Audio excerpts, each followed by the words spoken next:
Good afternoon. Thank you, everybody, for being here today. I'm Sheriff Darin Balaam. We are here as law enforcement this afternoon to provide some information regarding the accident involving Jeremy Renner and clarify some misinformation that is circulated. Myself and all the members of the Washoe County Sheriff's Office family and first responders send our thoughts and prayers to Mr. Renner, his family, and friends, and we share our sincere hope for a full and speedy recovery. With that said, here's what I can tell you today. On Sunday morning at 8:55 a.m., a 911 call was received for a 1050 or a crash involving a snowcat versus pedestrian. The subject had been run over by a snowcat in the area of Mount Rose Highway. At 8:57, Washoe County Dispatch advised some units and they started en route. Here's where I want to elaborate on the weather and the road conditions at that hour. The previous evening, we had seen approximately 3 feet of snow fall in the Mount Rose area, and multiple cars were abandoned on the multiple roads, including Mount Rose Highway. Additionally, while it was not snowing at the time of the accident, Mount Rose Highway was closed at that hour because of severe winter weather of snow which had not been yet removed from the highway. At 9:30, the first Washoe County Sheriff's Office unit arrived on scene. The delay again was a direct result of the weather, the traffic moving around abandoned cars in the roadway, and the closure of Mount Rose Highway. When the first Washoe County Sheriff's Office unit arrived on scene, Medical, Truckee Meadows Fire Protection District, and North Lake Tiles Fire Protection District were on scene. At 9:37, care flight landed in the vicinity of Mount Rose Highway. At 9:56, Mr. Renner was taken via care flight to a Reno area hospital. Now for some details of the accident as we currently know them. I want to be clear here, as well as going on a major accident investigation, and we are handling it as we would any other major accident investigation. We are still conducting interviews and processing items from the scene. Based on our investigation, Mr. Renner's personal vehicle, which was being driven by a family member, had become stuck in the snow near his home. Mr. Renner went to retrieve his piston bully, or snowcat, an extremely large piece of snow removal equipment weighing at least 14,330 pounds, in an effort to get his vehicle moving. After successfully towing his personal vehicle from its stuck location, Mr. Renner got out of his piston bully to speak to his family member. At this point, it was observed that the piston bully started to roll. In an effort to stop the rolling piston bully, Mr. Renner attempts to get back into the driver's seat of the piston bully. Based on our investigation, it's at this point that Mr. Renner is run over by the piston bully. An eyewitness detailed seeing Mr. Renner getting into the piston bully and not seeing him again until the piston bully came to a rest in a pile of snow in front of his driveway. At this point in the investigation, we do not believe Mr. Renner was impaired at all, and we believe this is a tragic accident. The Washoe County Sheriff's Office is in possession of his piston bully, and we are analyzing it to rule out any potential mechanical failure of why it may have started to roll. This is part of our normal investigation process for any major investigation. As I mentioned earlier, this investigation is ongoing. However, we do not suspect any foul play. I want to repeat that. We do not suspect any foul play. We believe this was a tragic accident. On behalf of the Washoe County Sheriff's Office, I want to thank Chief Summers from North Lake Tahoe and all of his personnel, and Chief Moore from Truckee Meadows Fire Protection District, Care Flight, and all of our regional partners who assisted in responding to this accident. And with that, if there's any questions, I'll answer a few questions.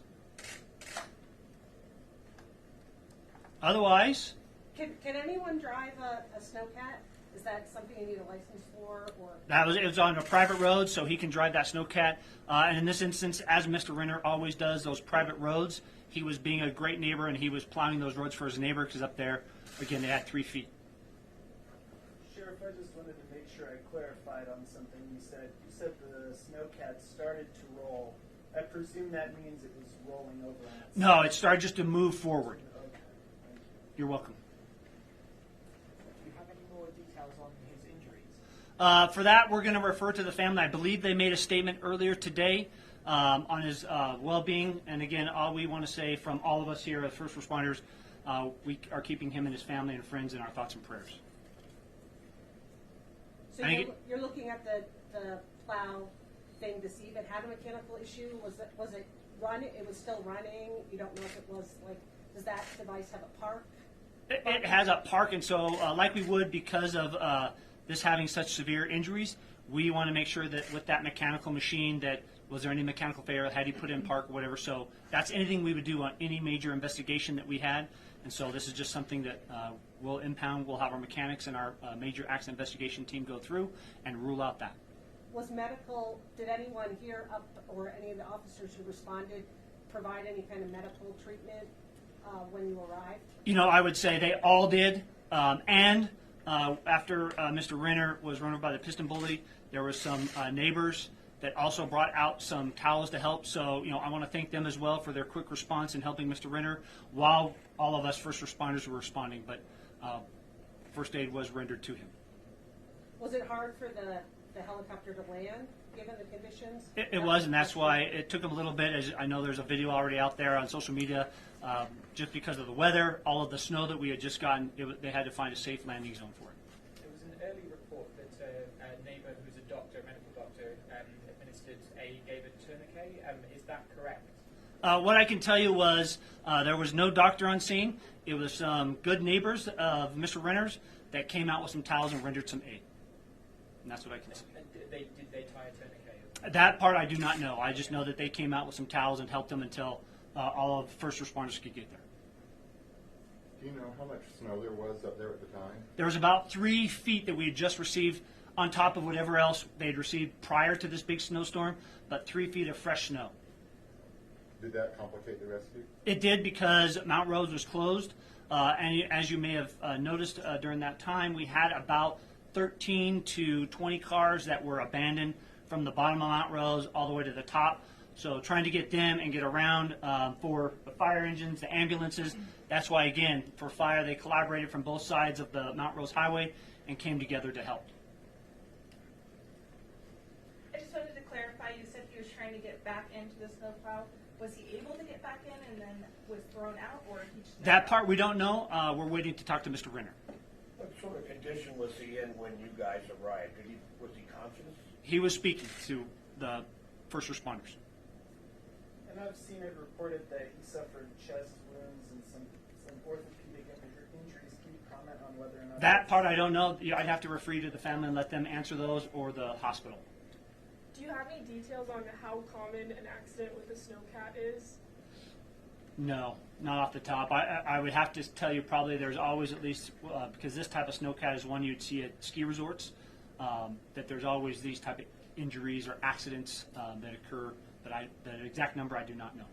So it was on his property, not on Mount Rose Highway? It was on a private road. On a private road, and then the neighbors that he helps dig out are all part of that private road? They're all on a private road. Private road, so he never has to go on to public property? No. And approximately how far from the summit, roughly, would that be? Couple miles. Who called 911? That one I don't know if it was the neighbors or his family member. I know a lot of people have talked about the impact he has had in the community, donating to things and charity drives. What has been your relationship with him? You know, he is a honorary deputy sheriff, and so when I took office in 2019, he came, and with his popularity amongst kids and the Marvels, he has a huge impact. Those kids that he touched during Shop with the Sheriff, he showed up and shopped with our kids. I can guarantee they will never forget that moment that they got. He shared his time with us there and not only shopped with a few kids, but interacted with the kids. So he's had a huge impact, not only in this office in helping us with our outreach with Shop with the Sheriff, which is our biggest event, but throughout the community he has been very generous. And he's one of those individuals that I can tell you most of the time you don't know that he's doing it, but he has made a tremendous impact on this community. Did he do Shop for the Sheriff this year? This year he did not. And what's kids' reactions when they do see him? They know who he is? They know exactly who he is, and they call him Hawkeye. And they are super excited. Even sometimes the parents may be a little more excited than the kids, but for us, that's a great thing with the Shop of the Sheriff when we do that, and to see those kids and the impact he has been truly impactful. Is it common for people in that area to own piston bullies or snowcats? Absolutely, or plows or something, because they're private roads, and so they get a lot of snow, and they're on roads that are not maintained by the county, so they have their own means to plow their driveways and their roads. Okay.